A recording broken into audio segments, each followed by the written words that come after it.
여러분 안녕하십니까? 제68회 현충일을 맞아 국립서울현충원에서 추념식이 열렸습니다. 윤석열 대통령은 국가를 위해 헌신한 영웅을 기억하고 예우하는 건 헌법의 명령이라고 강조했습니다. 조희영 기자입니다. 오전 10시 정각, 전국에 묵념의 사이렌이 울리고 21발의 조포가 발사됩니다. 이어진 국민의례에선 국가유공자의 후손과 각기 다른 제복을 입은 8명의 공무원이 애국가를 제창했습니다.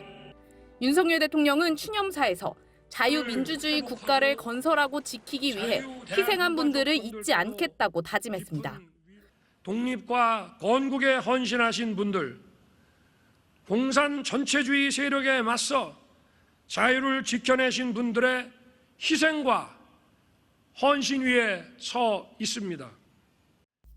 또 국가의 품격은 국가가 누구를 어떻게 기억하느냐에 달려있다며 군인과 경찰, 소방관 등 제복 입은 영웅들의 헌신을 추켜 세웠습니다. 국민의 안전을 위해 희생하신 분들을 제대로 기억하고 예우하는 것은 우리 자유민주주의 헌법의 실천 명령입니다. 지난 4월 워싱턴 선언으로 한미가 핵 기반 동맹으로 격상됐다며 한미 동맹 기반의 안보도 강조했습니다. 윤 대통령은 이후 예정에 없이 베트남전과 대간첩작전 전사자 묘역을 참배해 유가족들을 위로하기도 했습니다. 오늘 추념식에선 천안함 생존 장병인 박현민 예비역 하사와 6.25 전쟁 전사자인 고 조종두 중사의 유족 등 5명이 국가유공자 증서를 받았습니다. 여야도 국가유공자와 가족에 대한 예우를 확대하겠다며 한 목소리를 냈습니다. 하지만 국민의힘은 북한의 공격에 목숨을 잃은 영령을 욕되게 하는 세력이 함부로 날뛰지 못하도록 하겠다고 한 반면 더불어민주당은 선열들의 호국 정신을 계승하고 국민과 역사를 실질적으로 지키는 전략적 자율 외교의 길로 나아가겠다며 시각차를 드러냈습니다. MBC 뉴스 조희영입니다.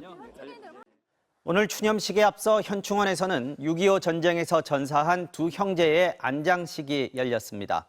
서로의 생사조차 모른 채 전장에서 산화한 형제는 73년 만에 유해가 되어 다시 만났습니다. 정동훈 기자입니다.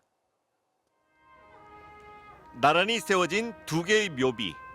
6.25 때 전사한 김봉학 일병과 동생 김성학 일병, 두 형제가 모셔진 자리입니다. 현충일을 맞아 국방부는 형제의 고귀한 희생 정신을 기리기 위해 유해를 한 곳에 안장했습니다. 무려 73년의 세월이 흘러 다시 만난 형과 동생. 12살 때 형들과 헤어져 이제는 노구가 된 남동생.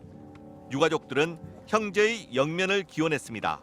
언제든지 두 형제분은 이제 손 꼭 잡고 멀리 훨훨 날아 좋은 곳으로 가십시오. 형제가 다시 만나기까지 그 과정은 순탄치 않았습니다. 1950년 12월 형보다 먼저 전장에 뛰어든 동생은 춘천 일대 38선 방어전투에서 전사했고, 동생을 쫓아 이듬해 입대한 형도 강원도 양구 수리봉 피해 능선 전투에서 결국 산화하고 말았습니다. 그나마 동생의 유해는 전후 바로 수습됐지만 하필 한자 이름을 잘못 기록하는 바람에 유가족을 찾지 못했고 홀로 국립묘지에 안장돼 있었습니다.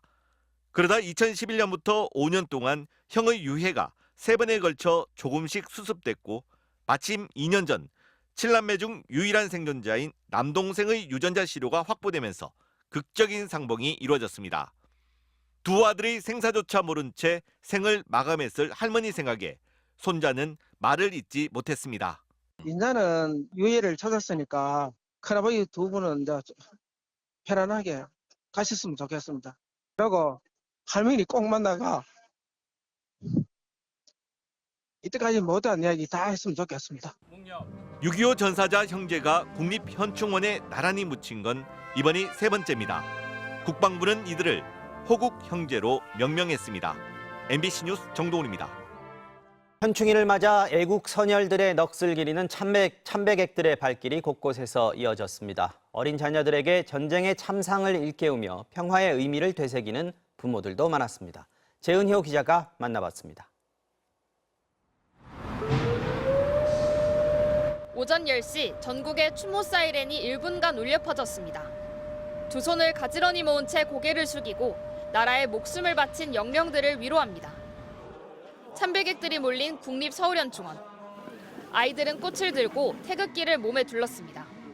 방명록에 눌러쓴 손글씨로 애국 선열들의 감사를 전합니다.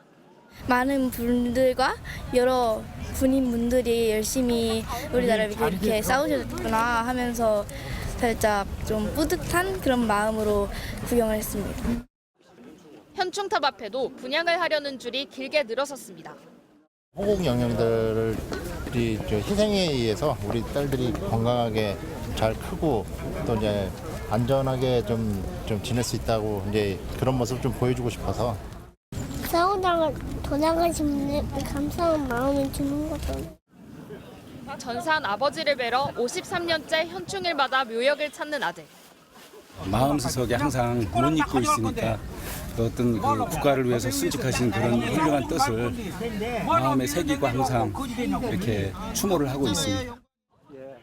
경북 지역의 초등학교 스승과 제자는 작년에 이어 올해도 기차를 타고 올라왔습니다.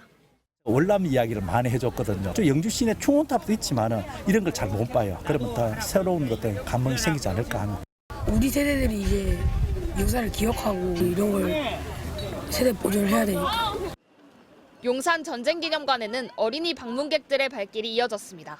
대형 장비 좋아하는 게 많아요. 방독면에 써봤는데 품이 엄청 많아요. 탱크와 전투기는 신기한 구경거리지만 전쟁의 참상은 평화의 소중함을 일깨웠습니다. MBC 뉴스 재은유입니다.